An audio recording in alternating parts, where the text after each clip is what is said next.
Hi అండి అందరికీ. ఈ వీడియోలో మనం వంకాయ శనగపప్పు ఇగురు కూర ఏ విధంగా చేసుకోవాలో చూడబోతున్నాము. ఇది చాలా ఈజీగా చేసుకోవచ్చు. ప్రాసెస్ అయితే చాలా ఈజీగా ఉంటుంది. సో ఎలా చేసుకోవాలో చూద్దాం. ముందుగా మనం ఒక మూకుడు పెట్టేసుకొని దీంట్లోకి తగినంత ఆయిల్ అయితే వేసేసుకోవాలి. ముందుగా దీంట్లోకి కాస్తంత కరివేపాకు వేసుకుందాం. కరివేపాకు వేసుకొని అవి కాస్త చిటపటలాడనివ్వాలి. సో అప్పుడు దీంట్లోకి మనం ఉల్లిపాయలు అలానే పచ్చిమిర్చి వేసేసుకోవాలి. సో ఉల్లిపాయలు మనం పొడుగ్గా కట్ చేసుకున్నాము ఈ కర్రీలోకి, అలా అయితే బాగుంటుందన్నమాట. సో మనకి దీంట్లో శనగపప్పు కావాలి కాబట్టి మనం ముందుగానే దాన్ని ఉడికించి పెట్టేసుకోవాలి. సో నేనైతే దాన్ని ముందుగానే ఉడికించి పక్కన పెట్టేసుకున్నాను.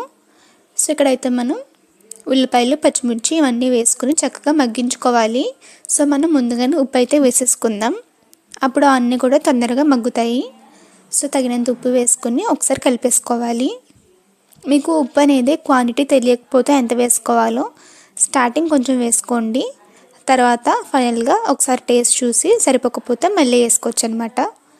సో ఇప్పుడు మనం ఆ ఉల్లిపాయలు కాస్త మగ్గినాయి కదా. సో ఇప్పుడు దీంట్లోకి మనం ఉడకబెట్టుకున్న శనగపప్పు ఏదైతే ఉందో అది వేసేసుకోవాలి. వేసుకొని అంతా ఒకసారి కలిపేసుకుందాం. ఇప్పుడు కాస్తంత పసుపు వేసుకుందాం.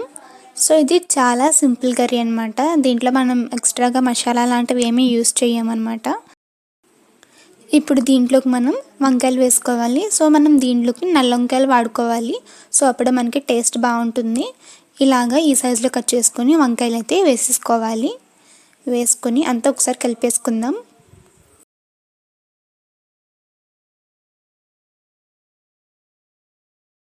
వంకాయలు వేసుకొని ఒకసారి కలిపేసి మూత పెట్టేస్తే అవే మగ్గుతాయి అన్నమాట. మధ్య మధ్యలో ఇలాగా ఒకసారి రెండుసార్లు కలుపుకుంటే చక్కగా వంకాయలు కూడా మగ్గిపోతాయి మనకి.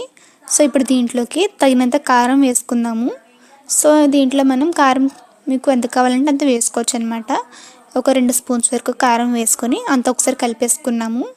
కారం వేసుకుని ఇలా కలిపేసుకుని ఒక 2 నిమిషాలు ఆగి సో దాని తర్వాత దీంట్లోకి నీళ్లు వేసుకోవాలి. ఒక 2 గ్లాసుల వరకు వాటర్ అయితే వేసేసుకున్నాం దీంట్లోకి.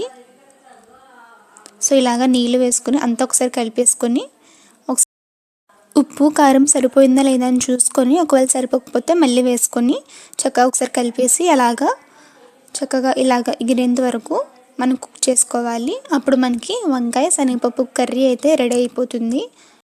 ఫైనల్గా కొత్తిమీర వేసుకొని అలా ఒకసారి కలుపుకొని గ్యాస్ కట్టేయడమే. ఎంతో టేస్టీగా ఉండే వంకాయ శనగపప్పు కర్రీ అయితే రెడీ అయిపోయింది.